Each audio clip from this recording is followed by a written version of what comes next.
7 p.m. and welcome to Iris Live. Today is day 3 of the 2020 Iris Prize LGBT Plus Film Festival, which is entirely online, and yes, it's absolutely free of charge. On tonight's show, our studio guest is Kimberly Warner from Film Cymru Wales, and one of the filmmakers whose film screened on opening night, Eva Blossom-Mason. We've got more film reviews, and Holly will be exploring what you've been saying about Iris on social media. And later, Matthew David Hill and friend will be having a discussion on labels and words in the LGBT plus community. And we'll say goodnight, as we do every night, with our Iris blogger. I'm joined now in the studio by the head of production at Film Cymru Wales, Kimberly Warner, and filmmaker Eva Blossom-Mason. Welcome to you both, and thank you so much for coming in. It's good to see you. Thanks for inviting us. This is ever so strange, isn't it? You know, being in the room with other people, it's a bit weird. I know, you're missing the screen. Yeah, this is true. It's normally like the Zoom call. It's nice to do something live for a change. So, Eva, let's start with you. Now, you had a film screening on opening night, which was Cwch-Deilyn. I believe we've got a clip of that film. Let's take a quick look.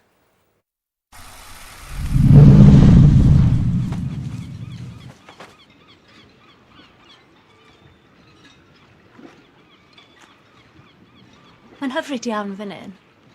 Allwn ni ddim byw yma. Pam lai? Mae lotri fach. Neu falle y denydd fi sy'n rhy fawr. Ie, wy'n gwybod beth ti'n meddwl. Fyddi'n caru cael cwch bach a mynd ar antur. Great stuff. Eva, tell me a little bit about the film. How did it come to be? So it's a little film about two girls kind of falling in love and kind of about the anxieties around trusting another person like that. Yeah, and it was in the Welsh, it's a Welsh film, and I did it through animation. And when did you actually make the film? Was this made before the events of this year, lockdown, or? Yeah, I just finished it in January. Right. Yeah. And is that the first sort of public screening of the film that we had at Iris, or has it been seen elsewhere? It's been seen a few other online festivals, yeah.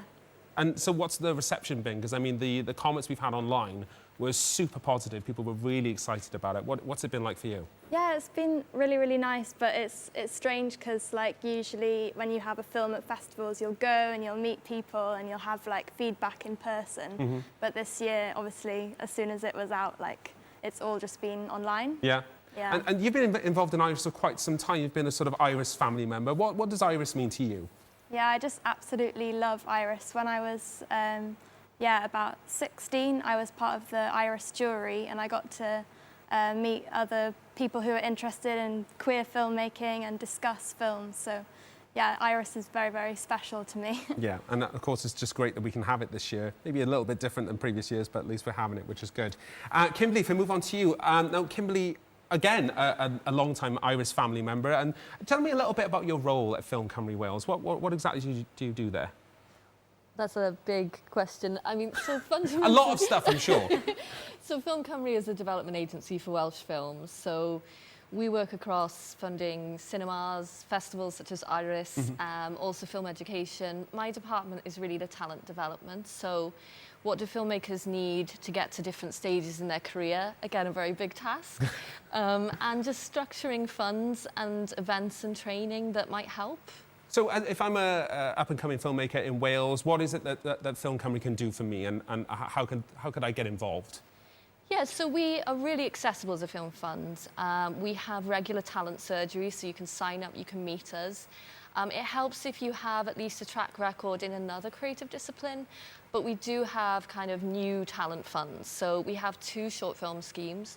One is for people who don't have any experience in screen, and one is Beacons, whichever actually made Cwch-Deilyn through. We have 2 rolling development funds for features. One is for your first feature, one is for slightly more established talent. Those are live at the moment. We have production funding, and we've just made company-level investments as well. So there's been a lot going on, just relief efforts for us as well, trying to get people, freelancers, through this kind of situation. Well, that's what I was going to ask, in fact, because, I mean, obviously we're in very, very difficult times for the entertainment and production industry right now. I mean, are you still producing films right now? Are they in production? Are you working on anything at the moment? Yeah, crazily. It always surprises me, but we actually have 2 features that are about to go into production. Wow. We have 3 that are in the edit. One's a feature documentary, and we have 2 shorts that have just gone into the edit, and we have 1 more that's going to go this year. So it really just amazes me the kind of resilience of our industry, honestly. There's a lot of boring stuff that I've been doing, like COVID contingency and contract changes, but there's also just the imagination of film producers who will somehow keep things going. We have to keep things going, don't we? We do. Yeah. And this show is representation of that. You know, we've all been challenged this year to sort of think outside the box, which I'm sure a lot of other filmmakers and producers and people in the entertainment industry have had to do. Yeah. Eva, what about you then for the future? Are you working on anything at the moment? Are you looking forward to making more films, or at the moment you feel that you're sort of stifled by the situation? Yeah, actually, I've managed to keep going, doing stuff like. There's still a platform to show animation online, so I've been doing music videos and various things like that. So yeah, hopefully it'll keep going. Good stuff. And you've made some time this week, I assume, to watch all the films to get some inspiration? Yes, definitely. So clicking online and watching everything. As will you, Kimberly. I'm sure you'll be tuning in. Oh, so much. I'm really looking forward to Iris. I do every year. It's a shame it's not, you know, the party that we usually have, but I'll recreate it in my house, alone. Send us a picture. Make sure you hashtag Iris20. Kimberly, Eva, it's been lovely to talk with you. Thank you so much for coming in today. Really great to see you both. So now it is time to find out what some of our film reviewers have been talking about. Hi guys, and welcome to the Iris Review, a place where we look back and reminisce on all things LGBTQ. So, I managed to catch the screening of Queens, directed by Nick Beckman, and honestly guys, if you haven't had a chance to see it yet, please watch it. It's about, without giving too many spoilers, a father that goes the extra mile, should we say, to connect with his son, and I think it is such an important message for parents and LGBTQ youth to remind you that love is the most universal language and we all can connect through that. So no matter what different views you have or different ways you want to live your life, love is the way forward. Another really big moment in TV history is the malfunction of Jolene Dover. Calling Jolene and Friends, everybody. Matthew and Friends. No, it's Jolene and Friends. Welcome. Jolene, you know, we talked about this in... Jolene Dover? More like Jolene Dover and ripped her dress. But now let's head over to some other folks and see what everyone else has been watching. Catch you soon. Hi, I'm Edward and this is my 3rd year at Iris. So yesterday I tuned into the opening night and it was great. It was such a good variety of films and it felt like such a warm reintroduction to Iris for me. But I definitely say that highlight of the night was the performance of Another Lover by Cassie and the Blind Harpist, because it really reminded me that Iris isn't just some kind of isolated collection of films and parties and stuff, but that it's current and it's reflecting the world outside my window. And it really reminded me of, for one thing, the cultural importance of Iris in general, and then 2, the cultural importance of Iris at a time like this when so many venues and events and arts things in general are having to be shut down, hopefully temporarily. And thirdly, it made me realise, I think, again, that this year might be like the most important Iris yet, because people across the UK are going to be able to tune in. So yeah, I'm really looking forward to watching more shorts and features and interacting with more industry talks and things like that. And I'm also really interested to kind of find out from where across the country other people are tuning in. So. Hello, Iris gang. It's Claire here, standing in my garden in Grangetown. I wanted to come outside for a bit and just sort of have a look at the bugs and mess around in the grass after watching Cocoon. What a beautiful film. I hope you're having a really lovely first day of Iris. My advice is to go for a bit of a walk between films. It won't quite be the same as going on the prowl in the centre of town, but you know, it'll still be a good time. Okay, I hope you're having a lovely day and see you the rest of the week. Bye-bye. Oh, good to see you, Claire. Now it's time to check out what you've been saying on social media. I've got my guru with me, Holly. Good to see you again, Holly. Hi, Tom. How are you? Marvellous. I've gone for the weird green tonight. Loving the blue. It's really nice. It looks nice. So, social media tonight. Now, Iris in the Box is still making a big impression. Absolutely. It's still having a good splash on the socials. We've got some lovely pictures. We've got Vish from Glitter Cymru looking fantastic. And also Team GB hockey player, Sarah Jones, modelling her tea towel. Nice, very good. So obviously we've all been watching films. Have you got some opinions there? Yeah, people are definitely getting into the swing of the online cinema, I think. So we've heard from Rob, who's a first-time Iris visitor. He very much enjoyed Queens and Wings and called them tender and moving stuff. They definitely are. And the features are also being really well received. Steph today absolutely loved Cocoon. She called it a true and relatable coming-of-age film with fantastic performances that was truly beautiful to watch. That's nice. Yeah, whilst Peter said Gossamer Folds was a beautiful, passionate and caring story of a trans woman of colour and a must-watch again. Good opinions there. Some good tips for our viewers that are not catching up on everything. So make sure you listen to our viewers. They know what they're talking about. They so certainly what do. about filmmakers then? Because I understand we've had some filmmakers reach out to us as well. Yeah, we have. It's lovely connecting with them online. Obviously, ordinarily they'd be with us in Cardiff, so it's great to hear from them. The team from Orville and Bob said that they're proud to share their star's love with us, which is exactly what we need at the moment, I think. And Tisha, the director of Saving Chintu, encouraged us all to tell our stories and get carried away with our smiles and tears whilst watching Iris. Oh, that's nice. Yeah, which is very lovely. Matt Mahmood Ogston is over the moon that his Iris film has been shortlisted for the Youth Jury Award, which is going to be voted for tomorrow by young people in conjunction with Pride Cymru. Fantastic. And Abel Rubenstein, who directed Dungarees, shared that his Iris Prize podcast episode is out today. Good picking up on the podcast, actually, because we've got loads of great podcasts online. They've been getting quite some noise as well, I gather. They have been super well received. So Isabel and Tequin said that the interview with Queen's director Nick Betchman was great over on YouTube. And the brilliant Scott McGlynn, who of course is a podcast legend yeah. in his own right. So he's been catching up with our podcast this afternoon. Brilliant. And you can head to YouTube, Spotify, or wherever you get your podcasts to subscribe. So you can watch it or you can listen to it. I love it. Absolutely, Very yeah. exciting. I've been listening today and it is absolutely joyous to hear the best British filmmakers. That's good. That's really good. So I understand now that after the show tonight, we've got some special entertainment. We have indeed. So lovely Steve shared a snap with us from last night's Iris Prize party on Zoom. And tonight's entertainment is going to be bingo with Iris Live's very own Jolene. Oh my. That's going to be live on Facebook at 8 p.m. So you've still got time to head to the Iris website, download your bingo card and get ready to put your eyes down and win some prizes. That'll be an interesting one. I look forward to that. I think it's going to be great, yeah. So keep letting us know all of your thoughts across our socials at Iris Prize. Thank you very much, Holly. We'll see you again tomorrow night. You will indeed. Look forward to it. Good to see you. And I think we're going to have a quick short break now. We'll be right back with plenty more from Iris Live. Don't go anywhere.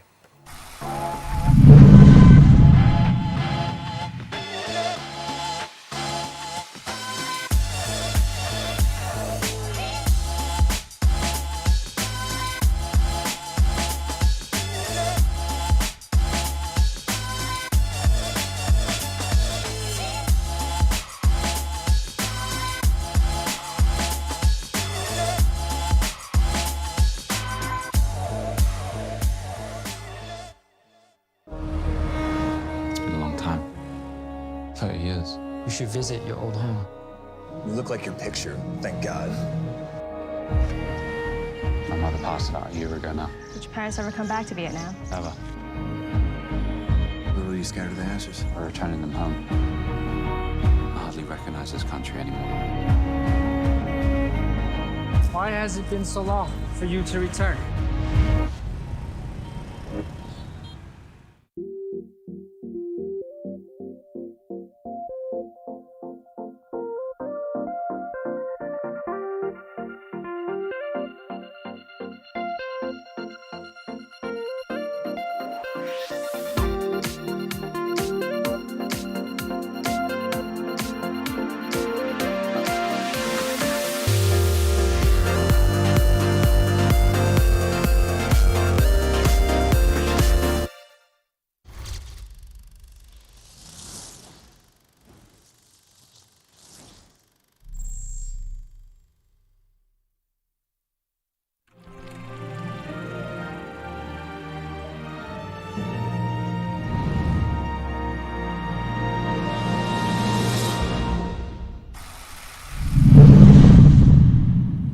Welcome back to Iris Live. Tonight in the second of our nightly sessions, Jolene and friends will be discussing labels within the queer community. But first, let's take a look at this clip from the film Short Calf Muscle.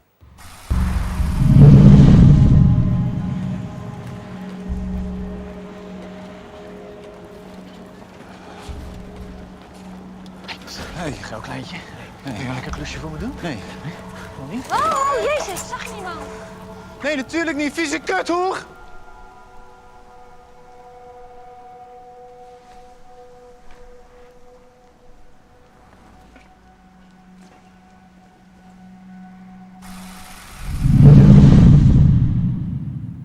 Lovely people of the... I was going to do a Sharon Stone then, but I didn't.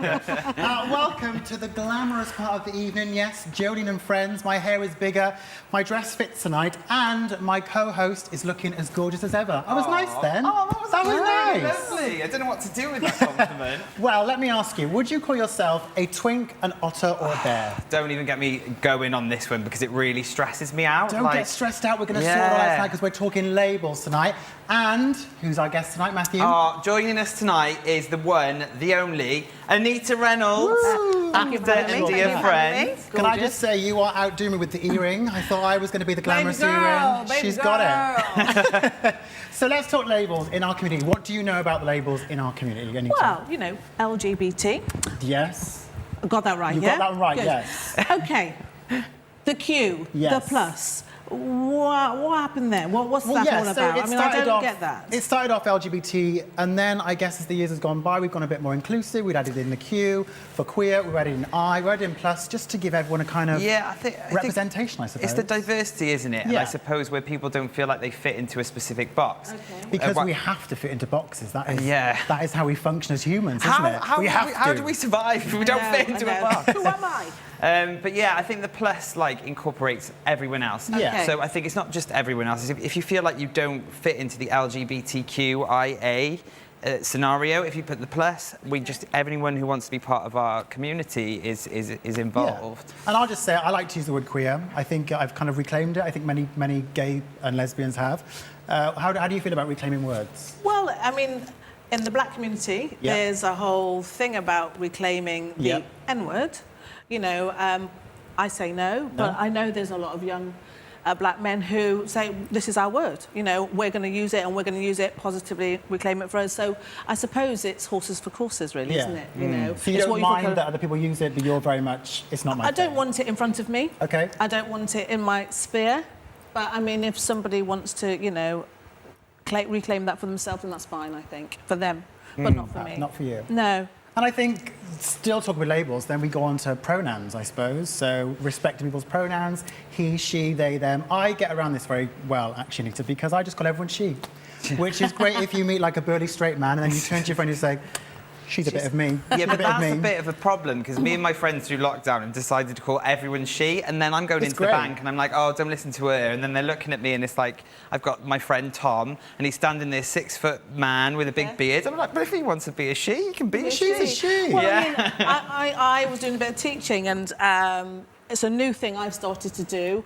When we're introducing each other, saying our names, I always ask, what's your preferred pronoun? Yeah. Because That's so good. it was, you know, in that room, she wanted to be called she. And, you know, and actually I'm like, yeah, we need to celebrate that. So that feels really important to me at the moment. I think that's a really good subject to talk about in terms of not being afraid to ask those questions. I think people struggle a lot to ask about pronouns, and then they become really incredibly awkward because they feel really awkward about asking the question, and then it just comes out even worse because you don't want to answer the question, and then it's just like, oh my god, you're just making a big deal out of it. Just ask someone their pronouns. Have it's that like, on race, babe. And then it's the same thing, you know. It's such a crossover, isn't it? It is such a crossover, and it is about, I think it's okay not to know. I think it's okay not to know and say, excuse me, I don't know.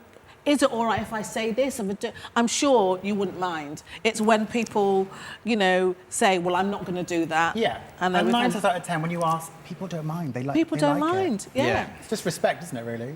Yeah. So in the actual, the gay community, the queer community, especially with men, we've got a whole gay load men. of labels. Oh my God, this don't is even get so me started. new. Go on. So Anita, if I was going to say to you, go someone on. is a bear, what do you think? Well, I mean, I really don't know, but I'm going to think hairy. Right. I mean, big, hairy, strong. Yeah. Me, basically. Jolene. No, I spend far too much on laser hair removal. I'm nowhere near a Really? you.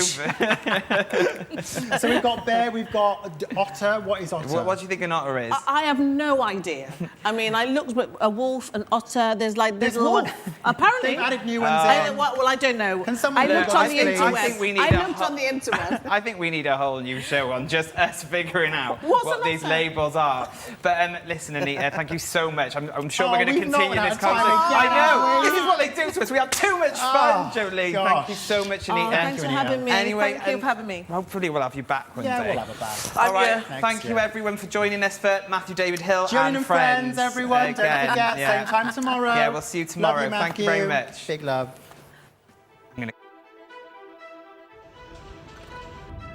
We're going to Cardiff. Yeah! Here's my train that will take me to Cardiff. It's a long journey, but it's pretty straightforward.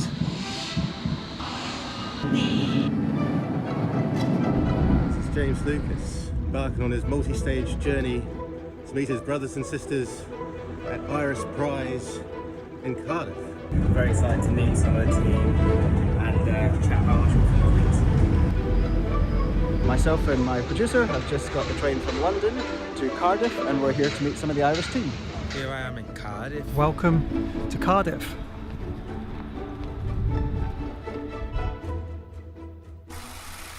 Now, each night we will be closing with the Iris blogger, writer and film lover, and a friend of Iris, David Llewellyn, will once again read to us from his daily Iris blog. David.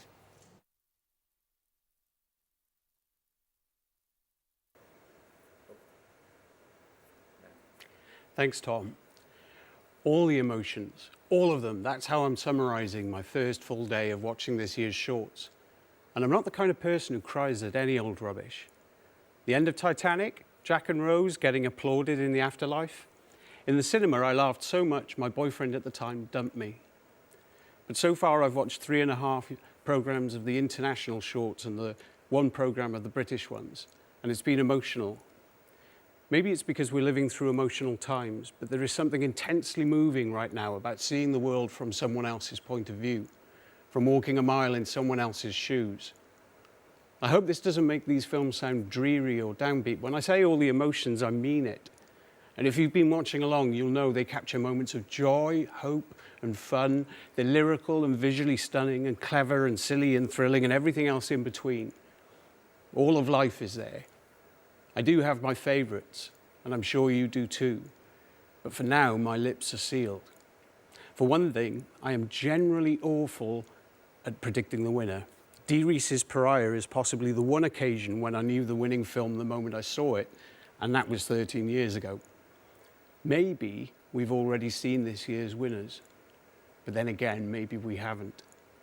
To quote Oscar Wilde, the suspense is terrible. I hope it will last. Thanks, David. And that was Iris Live from Cardiff. You can catch up on all previous episodes of Iris Live on our YouTube channel. Just search Iris Live and visit our website to see the full schedule of films on offer this week. We'll be back tomorrow, where I'll be joined by Manchester-based filmmakers Lloyd Morgan and Neil Ely, talking about their film from opening night, Sam. Until 7 p.m. tomorrow night, don't party too hard. Bye-bye.